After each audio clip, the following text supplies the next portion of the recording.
ভালো নাই, খাবে নেই। এটা একটু কাঁচাই আছে, পাকে নেই, হাতে কাঁচা নেই।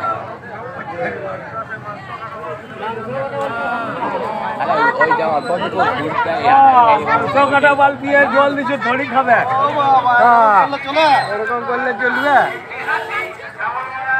হ্যাঁ হ্যাঁ,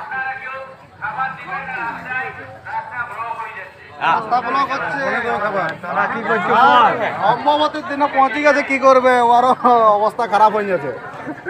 খাই খায়, ও তো বলছি খাবো নাই, বলছে না তো লোক কাঁঠাল বাড়ি খায় তো অম্বাবতীর দিন হবে।